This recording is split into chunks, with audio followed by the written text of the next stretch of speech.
是来关心台北市市长郭文哲的老母何水英，昨昏公开讲，总统大选票伊会投给总统蔡英文。伊搁再加野，伊别消息讲，后生郭文哲嘛是同款会支持总统蔡英文。不离靠郭文哲，伫咧电视访问的时，伊讲厝内上届讨厌蔡总统的就是因某陈培琪。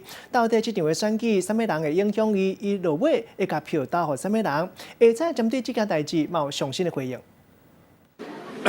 这个大概是我们上任以后到现在为止单一基地最大的，然后户数最多吧，1436户，然后在台湾的经济史上，它也是一个里程碑，因为它是循环经济的第一栋大建筑物，循环经济。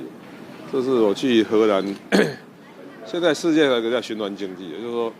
因为整个建筑业占全世界这能源消耗是一个很占比很高的产业，所以我们日后这一些建筑物呢，我们的目标说50年后还可以回收再利用，所以它是台湾第一栋循环经济的一个代表当然是这样的，因为是第一个嘛，所以很多人还在摸索。市长想问一下，那个现在的北市国宅管线被说是不是更新早期？这是这样的这个当然是这样的，有人有意见，我们就调查嘛。我就叫政风处开始，我这样的不要记下结论，调查清楚以后，我们会再处理的。市长2020你的这一票可以投了？还在考虑而已但是柯妈妈好像已经表态了。我们家就是典型的民主多元。怎么说？每个人都很有自己的想法。可你现在要怎么解决分裂投？你家的分裂投票问题？因为你妈很笃定说你是绿底会投蔡英文。你要不要去问陈佩琪看看？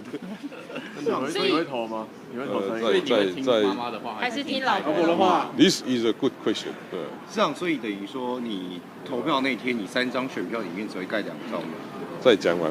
哇，这个不急了。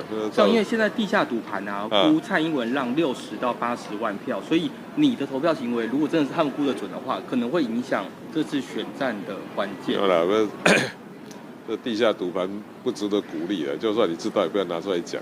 但是那个票数，主要重于它的票数差距，可能也许就是你的2到3成的民意的影响。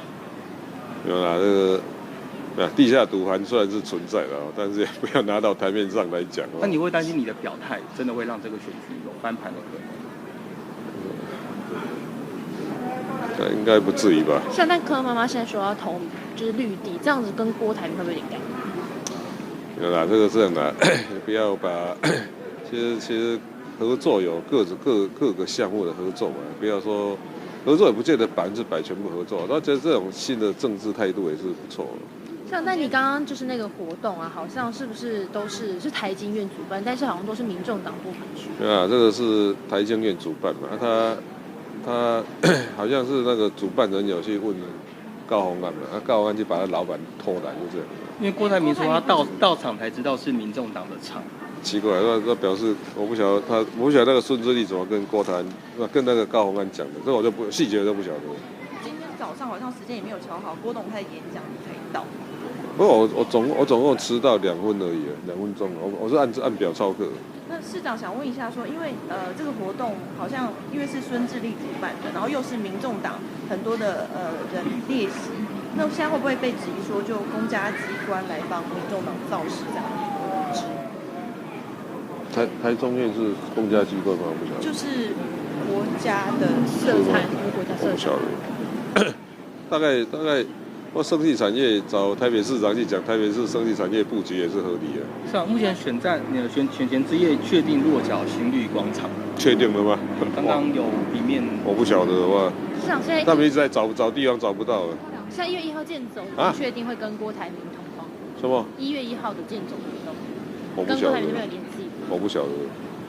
不是你的全台车少行程你之前说12月30号不要停假，可是我看你的车少行程从1月1号起，几乎每天都会有，所以你是直接连续请，还是你会？会啊，我跟你讲，我想有需要再请的。大部分其实我们每天还是7点半上班，可以把当天的事情可以办完，还是可以不用请就不用请了。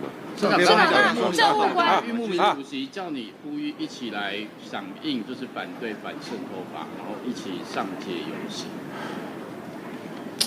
反渗透法是这样的，利益良善但是执行细节真的要讲清楚，不然社会大众还是会疑虑。好了，我先。议员说政务官的行政中立的规范是为了你而改，行政中立。这个还是我的态度这样，法律是给人民遵守用，不是给人民参考用，所以做得到就做到，做不到我们就按在法律合法范围内把它还是要修到说大家都可以遵守，因为这不是只有规范柯文哲一个人，还有我们全体的政务官所以这样法律的精神还是这样，要定就要大家遵守所以我们还是把它按照实务状况把它重新修了一遍。来。